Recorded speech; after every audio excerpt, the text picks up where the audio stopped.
This is video 4 for the energy unit. In this one, we're going to discuss conservation of energy. So to do that, we need to begin by addressing something called mechanical energy. Mechanical energy is the sum of all kinetic and all potential energy in a system.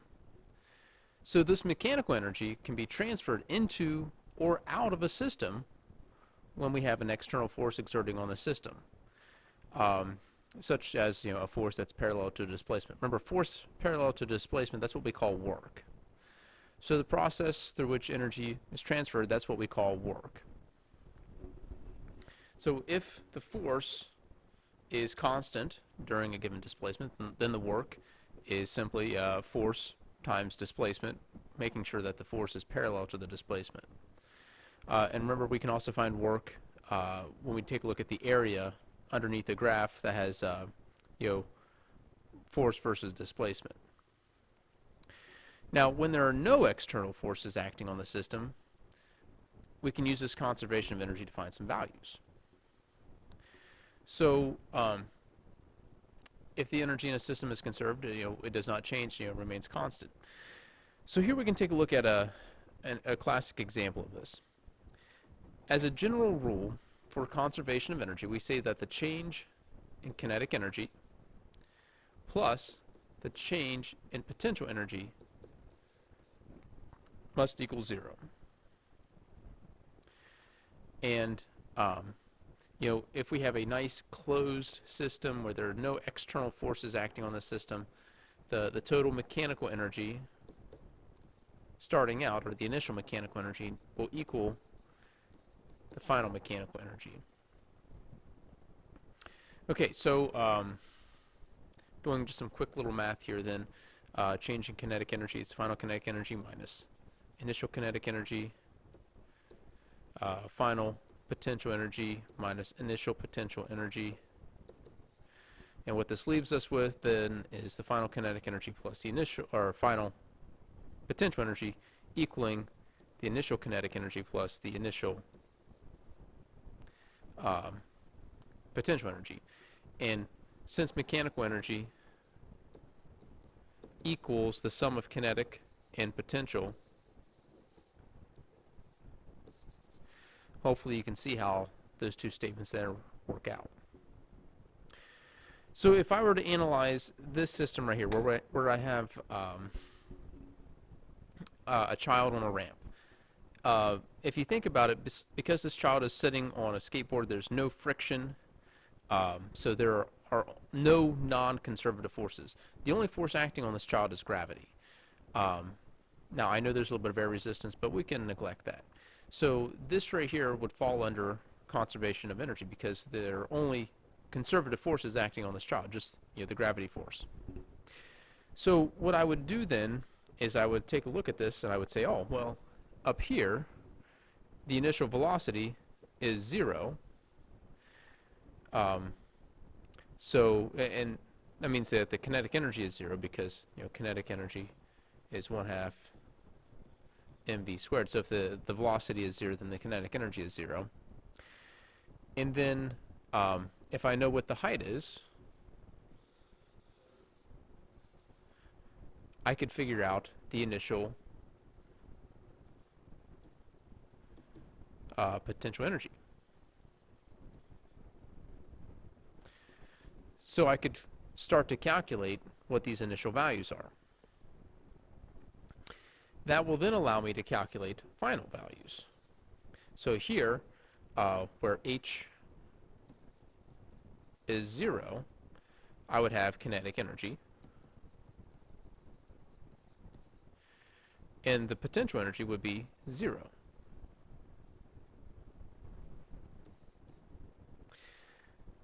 And since mechanical energy stays constant, what I could do is I can say that this initial potential energy turns into the final kinetic energy,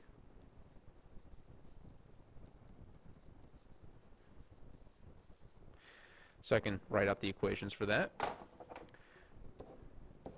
Usually when we talk about gravitational energies, the mass cancels out. This then gives me a nice expression to calculate how fast that person will be traveling at the end of the ramp. However, let's say that there is some non-conservative force, such as friction. If there is friction, what I would do then is I would say, okay, well, I have this starting potential energy minus the work being done from the friction, and that will equal my kinetic energy. So I'd have my mgh minus my work due to friction, which would be the friction force, probably kinetic, times a displacement,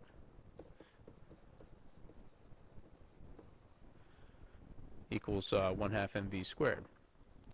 And we got our models for friction. We have our displacement then would be how far the object is slid, things like that. But this would be a way to address friction in a conservation of energy format. When it comes to energy, we oftentimes use bar graphs. So, for instance, if I am starting off with some sort of potential energy, and I have 0 kinetic, the mechanical energy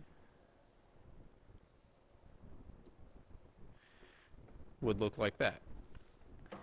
I can draw a little reference line. So for our child on the skateboard, that would be some bar graphs for the start of the child's trip, when the child's at the top of the ramp. At the bottom of the ramp, the potential energy becomes 0 kinetic energy, and then our mechanical energy. So if I take a look at someplace in the middle,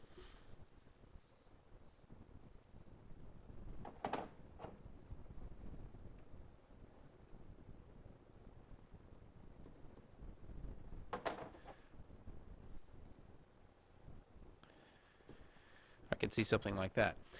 So, as long as we have no non-conservative forces, this thing, or this whatever we're studying, is going to stay the same. There are other types of graphs that we will look at. We will use Tracker. We can make these energy graphs in Tracker, which is kind of neat. So we'll look at other cases in the class as well.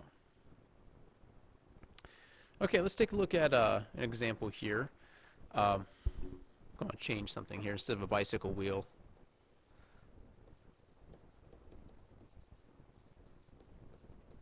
let's change that to a brick of ice. We'll be taking a look at bicycle wheels later, but we have to understand some things about rotation before we can do that. So imagine this is actually a brick of ice. Placed on a ramp that is 2 meters tall, 7 meters long, so that 7 meters is the hypotenuse. And we want to know how long will it take the brick to reach the bottom of this ramp. Okay, first off, we could find that angle theta pretty easily. We could go ahead and we could find the inverse sine of opposite over hypotenuse.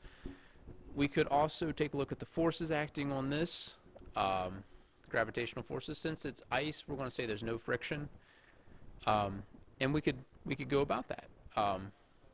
It'd take us a little bit of work, but we could. Or we can take a look at conservation of energy.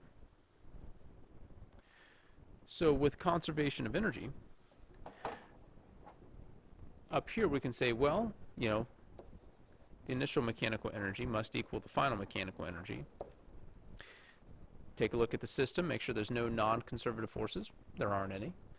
So I can say, oh, well, I'm starting off at gravitational potential energy, and it's becoming kinetic energy. And since I'm close to the surface of the Earth, gravitational potential energy is mgh, or mg delta y if you'd like. equals 1/2 mv squared. So then the final velocity would equal 2g my delta y. So the velocity of this thing would equal 2 times 10 times 2 meters. So doing that math real quick, well, we see that it is, what was it, square root of 40, so 20. No, it wouldn't be 20. Grab a calculator.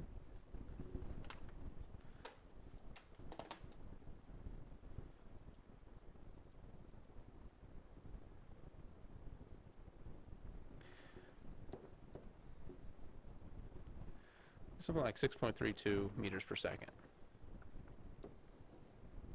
Now the question asked us how long. So how much time does it take that brick to reach the bottom of the ramp?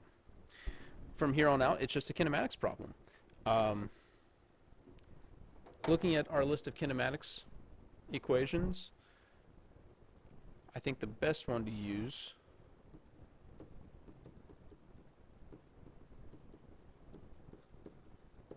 would be that one right there. Simply because the initial velocity is 0, so twice delta x over v would equal your delta t. So we would have 2 times 7 over 6.32, and you get a time of right around 2.2 seconds.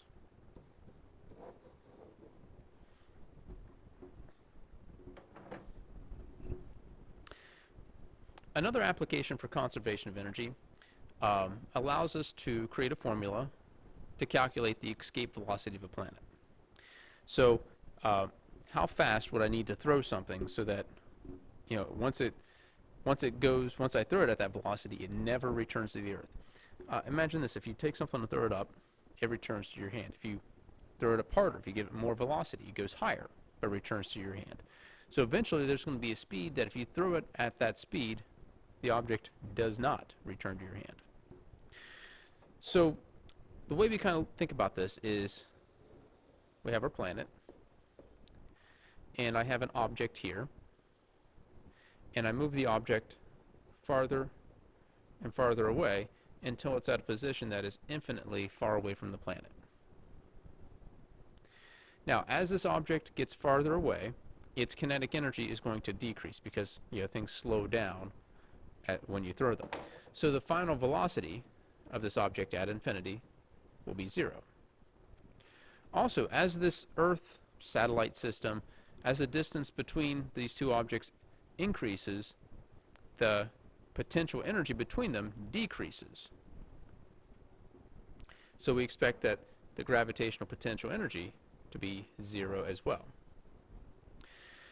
Okay, so using conservation of energy then, what we say is the change in kinetic energy plus the change in potential energy equals 0, or the initial mechanical energy must equal the final mechanical energy. So starting off, we're throwing the object. So we have some initial kinetic energy, and we also have some initial potential energy. That equals our final kinetic plus final potential. So then, our initial kinetic energy is 1/2 mv squared, initial velocity squared, plus, now for this, our potential energy, we don't really use mgh anymore because mgh, or mg delta y, only works when you're close to the surface of a planet. Here we're getting farther and farther and farther away, so we're going to use the negative g, mass of the object, mass of the Earth. Now, starting off, the object was right here on the planet. So that means that the value for r would have been the radius of the Earth. So we're going to divide this by the radius of the Earth. Again, it equals final 0 kinetic energy and 0 potential energy. All right, so rearranging here,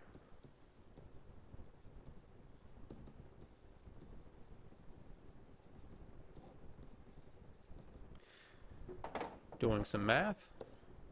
Mass of the satellite doesn't matter. And then calculating the escape velocity would be 2g mass of the Earth divided by the radius of the Earth underneath the square root.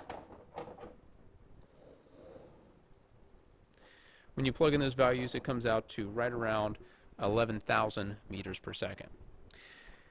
Now imagine an object then where, now if you have a bigger planet, the escape velocity is higher. If you have a smaller planet, the escape velocity is lower.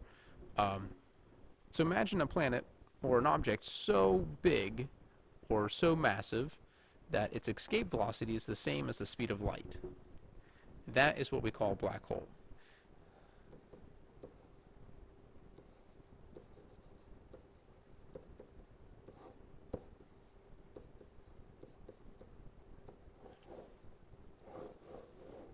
So this right here is the equation for a black hole, where c is the speed of light, which is 300 million meters per second. All right, that's going to conclude this video.